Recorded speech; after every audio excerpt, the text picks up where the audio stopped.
For those of you who don't know me, I'm Daniel Becker, and I will be your tenant rep office space broker for your future office space here in Tampa Bay.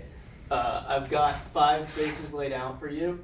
2 are in the CBD, which stands for Central Business District, and basically means here in downtown Tampa. The other 3 are going to be in West Shore, which is a little bit north of here, closer to a lot of where people live, kind of more central. And the big difference between these places, one of the main ones, is parking. So the CBD, there's going to be like a lot, like 1 per 1,000 square feet of parking, so there's going to be a lot less parking. In West Shore, also CBD, you're going to have to pay for parking. In West Shore, there's going to be a lot more parking, a lot easier to find parking for all your employees, and it's also generally going to be free. So your needs here are going to be, you need roughly 20,000 square feet. And this is based on a 200 square foot a person estimate. That is a good kind of middle ground because I know you want 50% square feet office space and 50% square feet like open area. Also, you want to spend $800,000 or less. You need parking for 100 people roughly. You also want an expansion option because you plan to grow the company in a few years. And the way I'm going to do that is I'm going to ask for a right of first refusal and a right of first offer. The right of first offer, which should be pretty easy to get, that just means that when a space comes available anywhere in the building, you're going to be able to put the first offer in on the space and be able to get in before they open it and market it to anybody else. Also, there's going to be a right of first refusal, which means that anytime a space becomes available and a third party puts in a bona fide offer, you have the ability to supersede that offer and in turn take and lease the space before they can. Also, you want some signage, which is going to be very tough in the CBD. Signage it's generally tight markets, tough to get, but in West Shore, there's a lot of possibilities for signage. You want an existing Class A building, which means it's one of the nicer buildings in the area. And you want a 10-year lease, and you said that you want to be able to have the ability, in case you have to downsize, to get out of the lease. So I'm going to try to get a termination clause at 7 years, which is generally the right amount of time frame for a 10-year lease to be able to get out. And those are tougher to get, but I think with some of these options, with the amount of vacancies they have, that I should be able to get it. Should be a good option. Daniel. Yes. Is there any costs associated with the termination options? Yes, you will have to pay the deal cost, which means you have to pay the broker fees and the TI they gave you from when you signed the original lease. Okay. But it's still way cheaper than sticking out the lease for 3 years. All right, so the first option I have is the Bank of America Plaza. It's located here in downtown at 101 East Kennedy Boulevard. Great location, really central. It's a really nice building. It's actually one of the trophy buildings of downtown, and everyone wants to be there. It looks really good for any company that is there. So this is a very good option. They do currently have a full 7th floor available, which is about 21,000 square feet. Good size for what you're looking for. Fits your needs perfectly that way. $32 a square foot asking rent, which brings your first year cost to just under $800,000. So it's under budget, and also that is also the max cost you're gonna get. I included parking, which I used because downtown you have to pay for parking. I used about $4 a square foot for that. And also when I negotiate a lease from you, because I'm a good broker, I should be able to get you some free rent. So you won't be paying that full cost. There's also 2 vacant spaces on the 8th floor right above this space, which if they do stay vacant for another year or so and you want to expand, good place to expand into, leaves a lot of options open for that. All right, the second place I have, also downtown, Wells Fargo Center, still a good location. It's not the trophy building in downtown, but it's still a Class A, very nice office building, a lot of good tenants there. It's currently 11.6% vacant, which that's way above market. So that should mean I could get you a better deal, get you more tenant improvement, get you more likely to get some of the lease things like the lease termination clause and the right of first refusal because they're more desperate for a deal there basically. The 15th and 16th floors are each available, each around 20,000 square feet. Good one floor is good starting. If the other one stays vacant, good expansion, just like the last building. $32 a square foot, same as the last one. Brings the cost with parking to around $700,000. So well under budget, should be a good option. All right, first option I have in West Shore is the Bridgeport Center. This is located at 5201 Kennedy Boulevard. Still a really good location in West Shore. The 8th and 9th floors are available with 20,000 square feet each. There's a marquee out front, so I should be able to get you guys, with taking a full floor, I should be able to get you on, with signage on the marquee. And there's currently no signage on the main building, which leaves a good possibility with the amount of space you're taking that you could actually end up with a sign on the building. It's 19% vacant, again, just makes the negotiations go way more in our favor because they need tenants there. $30 full service rent, which all these rents are in full service, which means that that's the top you're paying. You don't have to pay any utilities or anything on top of that. That is what you're paying, which brings your cost to $626,280. That's including everything. Parking's free. You got 4 spaces per 1,000, which is a little bit. You have a question? Does this include sales tax? It does not. It does not include sales tax. Okay. It includes the real estate taxes, but not sales tax. Excuse me, do Yes. they charge us to put our name on the building? Yeah, you'll have to pay if they give you It's an sign extra charge. charge? You'll have to pay for the signage. That will be more expensive, but you're enough under budget where you should be able to afford that. Shouldn't be a big deal. You're a good broker. You probably get that for free, right? No one gets signage for free. Oh. The other And- broker said he could, but. I wouldn't trust it if he said that. I might be lying. Wow. Good. All right. Next West Shore building is Urban Center. This is one of the trophy office buildings in West Shore. A little different market, so you have different style trophy buildings. It's at 4830 West Kennedy Boulevard. Really good location. The option they have there is the 5th floor. It's 17,000 square feet. A little bit smaller than what you want, but you can still make it work if you do want to indeed go in this building. They do have around 6,000 square feet, 2 floors above. So if you needed the extra space, you could take both of those at the same time. 4 parking spaces per 1,000 square feet, still a little bit under the ideal parking. But if you don't have all your employees coming to work at the same time, break it up a little bit. That still would work for you. Also, I could try to negotiate more parking for any of these West Shore buildings. That is a possibility.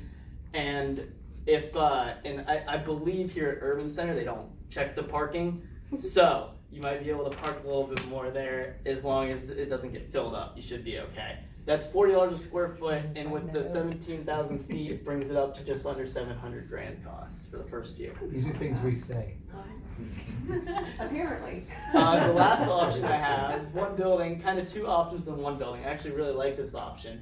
It's at 4211 Boy Scout Road. It's called Corporate Center 2. It's a Class A office building, really nice office building. There's 20,000 square feet directly available for lease on the 7th floor at $40 a foot. A little over budget, but I can probably negotiate it down a little bit, so it sit right at $800,000 or a little bit below. Also, the other option, which I like, is 30,000 square feet sublease available on the 10th floor. And it's a little bit more space than what you're asking for right now, but it comes at a cheaper cost. They're asking $31 a square foot right now, and it's been on the market for over a year. So I could probably get you much less than that per square foot. Over a year. And you wouldn't have to expand after a few years. If you plan to expand the company, you already have the space available, so you're gonna save money in the long run doing that. And it is through September 2025, which kind of is almost a built-in termination clause. If you do end up downsizing and want to get out, you have 5 years and you don't have to pay a lease after that. You would be able to get out. The downside to subleasing though is you don't have as many rights with the landlord. No right of first offer, right of first refusal, no expansion option. But if you have a full floor, it'd be very likely that they would let you release that when the sublease is up. And it has 5 per 1,000 parking, so easily be able to park everybody, especially if you take the 30,000 feet, you'd have way more parking than you need. We can still customize and do our own build out, right? Yeah, you'd still be able to do your own build out. The furniture is negotiable, so you might be able to get the furniture included, which is just cutting down more costs to you. So I do like the sublease. I know it's a little bit different than everything else what you're used to, but I think it's a good idea to take a look at. So does anybody have any questions on these spaces? So what's the next step, Daniel?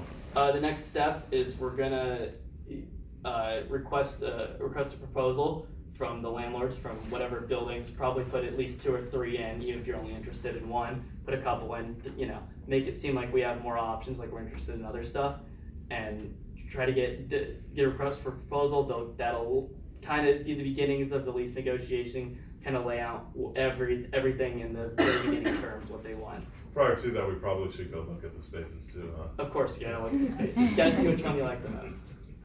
Nice, good job. Good Yeah. job. Wow. Yeah, great. Good job. Well done, Yeah. Yeah. well done, man. I have How another do you one. get paid? How do I get paid? Yeah. I get commissions. Do we Off, pay you?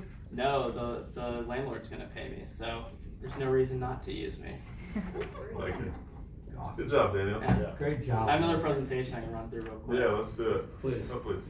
Oh. Fun. It's a little fun, Oh, no. just based on what I learned. Oh, no. Learned a few things. Oh, Uh-oh. boy. Oh my gosh. All right. Alright. Becca's boy. So, yeah, He's got a great. couple nicknames here if you're gonna put them all up. I don't know if everyone even knows. Somebody my else real needs to name. hold it. I can't zoom out. It's been shortened to BB. That's the newest version, okay. So started off in tenant rep with these guys, Gary Gosdy, Caleb Lewis, and Lee Winter. They taught me how to generate new clients. It's a big part of their business. I got to sit in with Gary and Caleb and Jordan cold calling, showed me how to do that. They really stress the professional relationships. Lee took me to a lunch with a bunch of professionals from different industries. Really get the relationships going there, and that's how he gets a lot of his business. And just shows that that's where you want to. That's how to get business. Is just keep those relationships up. Keep meeting with those people. Gary said that you got to utilize every situation. He says he likes to go to airports and sit down with the most important looking guy, strike up a conversation with him, maybe talk about a little football. You never know where that might lead. Get some deals out of that. Make excuses to reconnect with the clients. Send them, Christmas cards, anything, just get your name back in their mind. Go after any client in a Class A office building because they might blow up and expand in just a few years and could turn into a really good deal. I also ended up stacking a bunch of buildings, Bank of America, 100 North Tampa, Harbor One, Fifth Third, Tampa Bay Times building. I've gotten to pretty much all of the big ones in downtown now. Also did industrial after that with John Dunphy and Peter Sikora. John Dunphy showed me a bunch of the I-4 industrial parks, and I hadn't really seen that area, so that was cool to see how all those are laid out and how they work. I saw the construction of a new one going up, which is cool to see as well. They told me that you gotta look to tell if a deal's coming up. You can look based on the parking in the area. If they're underparked, maybe they want to downsize, opportunity for subways. If there's no parking or they have a ton of shipments going in and out, everything's backed up, they might be looking for new space. I also updated some info on the airport industrial area, so I got to see the specifics to those, and got to show some industrial space for subways, which was cool as well.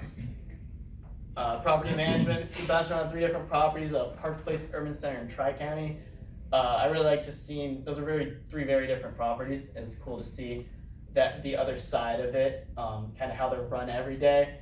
I learned that most problems there are not just easily fixed. They're black and white. Like when I was at Tri-County, a water pipe broke, so they immediately had to call their own plumbers and the city because they didn't know which jurisdiction it fell under, because if you just call your plumbers in the city, they can't even fix it. So they had to think of creative solutions. Also, there's a bunch of different moving parts like security, HVAC, fire prevention, build outs.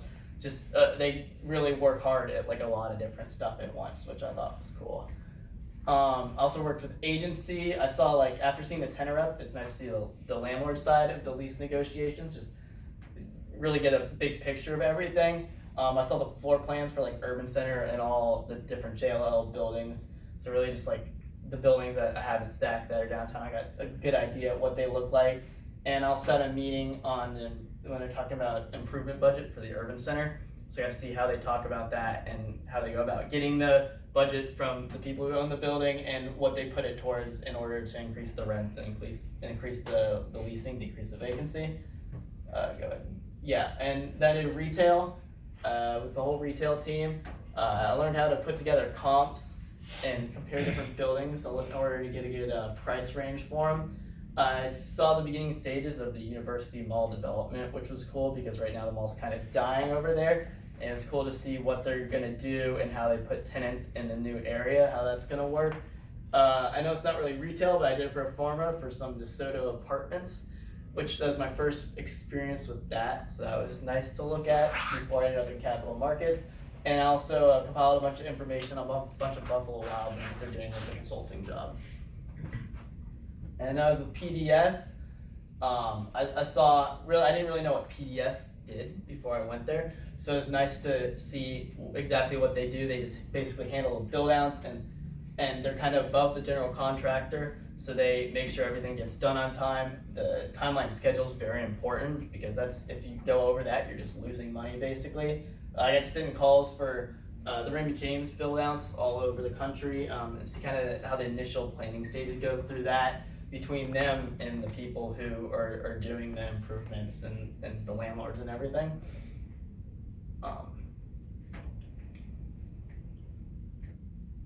Yeah, and then so this past week I was with the capital markets guys, and I got to see how financial models work and all those complicated Excel files and stuff I need to learn how to do in the next couple of years.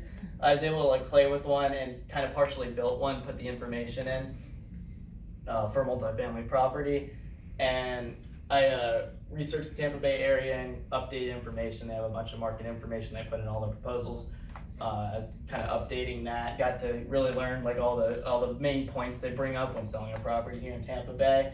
And I learned they got to wine and dine the clients and play the numbers games, because there's a lot of potential deals, but you're not going to get a ton of them. So you just got to really impress all the people that are making decisions and making money and get a deal out of it.